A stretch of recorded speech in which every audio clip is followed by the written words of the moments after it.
Our critic. We don't know what our listeners like. That's true too. That's true too. Our critic says she liked the lyrics, but she was not. No, you did it again. She music. liked the music, but did not like the lyrics. But then again, she's old school, and she does not like rap of today's rap.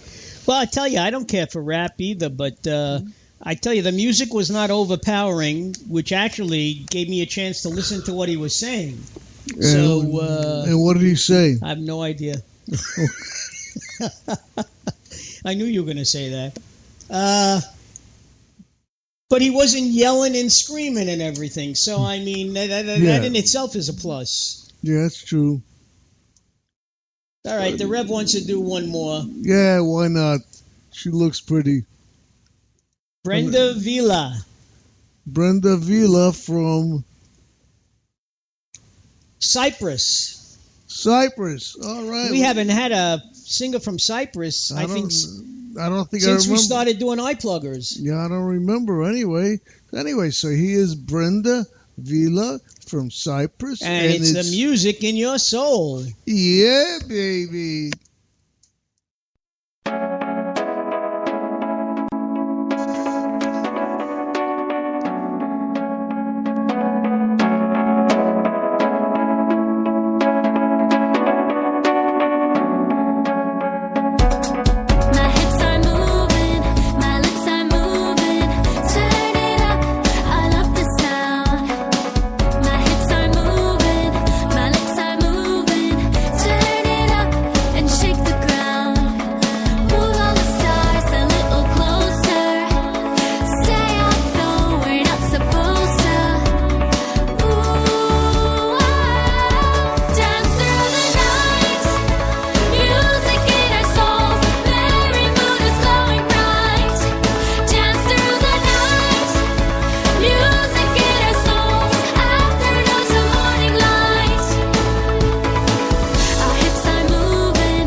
All right, ladies and gentlemen, that was the beautiful Brenda Vila from Cyprus. Music in your soul. And we haven't got a comment from our critics yet about the song, but it was pleasant. What do you think, Doc? I thought it was. Oh. I thought it was. Yeah, it was a nice song from a nice-looking lady. All right, now let's continue on with our show.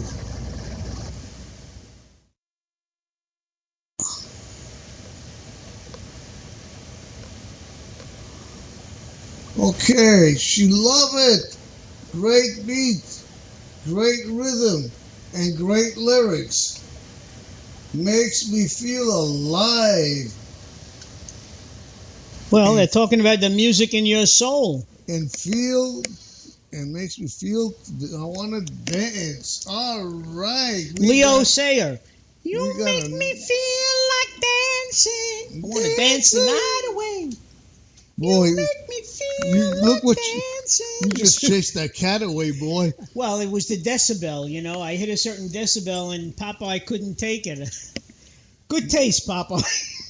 My cat was sitting on my lap when Mark started squealing.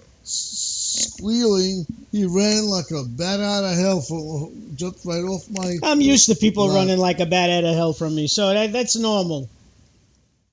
All right, ladies and gentlemen, I hope you're still enjoying the show. Everybody's Yes, there. the music has calmed us down a little bit. I don't think you'll hear any more arguing and yelling. Although, let's face it, that's why you tune into this show. You know? That's true. Really. We agreed on something. Well, don't let it get around. Yeah, you know, right? You know, in reality, the doc is the conservative, I'm the Democrat. But we decided to reverse roles and see what happens. Gee, I don't know what to... I'm still, you know, like all the other Republicans... I'm waiting for trickle-down economics to work in this country, okay? We can thank Ronald Reagan for that one. And it worked. The economy improved while Ronald Reagan was in government. Debatable. Things got better. Well, it certainly got better compared to how it was under Carter. You know, everything was like, I mean, where have you seen 21% interest rates on mortgages and 15% interest rates and 20% interest rates on autos? You know, it was just terrible. Oh.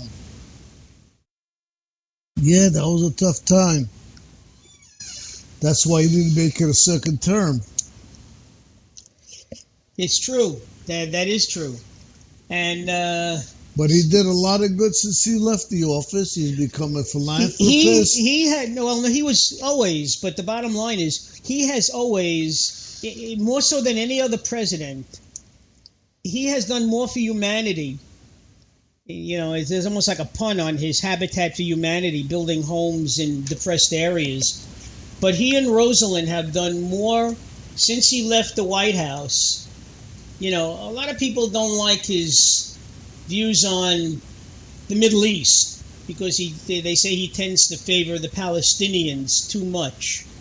Okay, but certainly as a former president, you know, and somebody who really wasn't expected. I mean, you know, he said in his acceptance speech the only person he owed allegiance to was to his wife, and I thought that was a beautiful statement to make.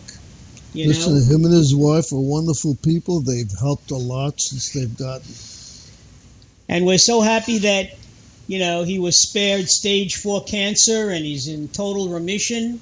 You know, brain cancer, just, you know, very happy. And he's still building those houses, too, at 94 years old. Yeah, you believe that?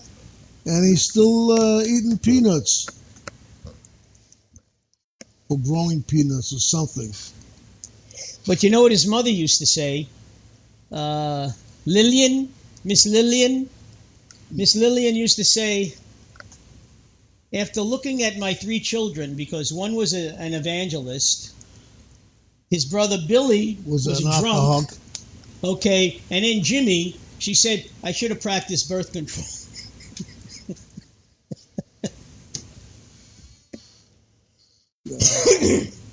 He's a good boy. No, I like Jimmy Carter. You know, I really did. I liked him when he was president too, but not as a president.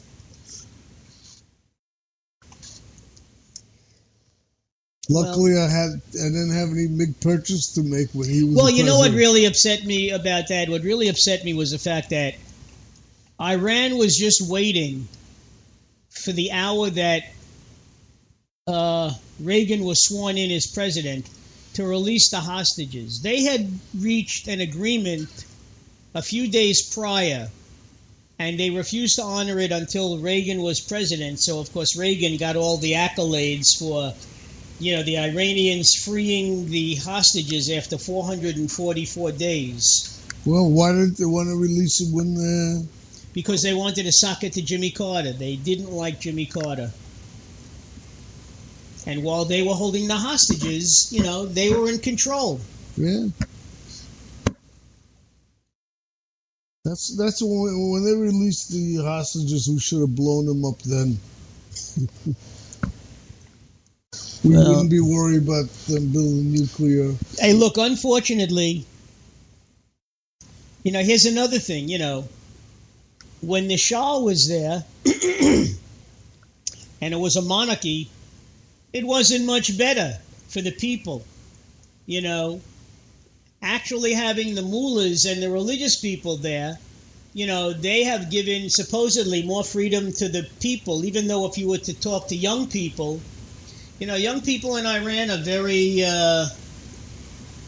swayed by Western civilization in fashion, and in the arts. And, the mullahs don't like that too much. Yeah. Well, I was talking to this woman who was an Iranian Jew, and her family still lives there, and she said they love it there. They don't bother them at all. They treat them with respect. And my friend's wife, her family left Iran, has to be over 40 years ago, maybe 45 years ago, for that very reason. The fact that the Ayatollahs and the mullahs and the religious people took over, and they lost a lot of... They were fairly well-to-do in Iran, and they came here with virtually nothing,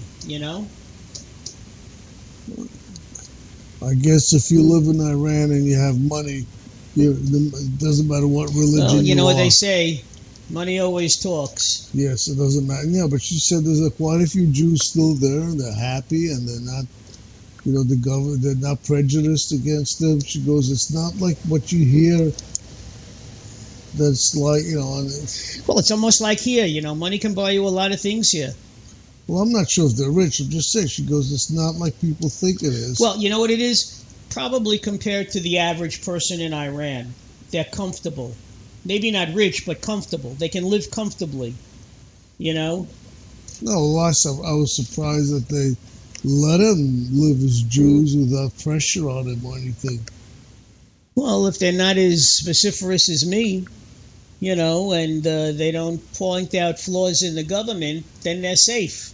If I lived there, I'd probably be in prison. Well, listen, if you were in Iraq, if you were in Syria, and you're a Jew, you're in trouble.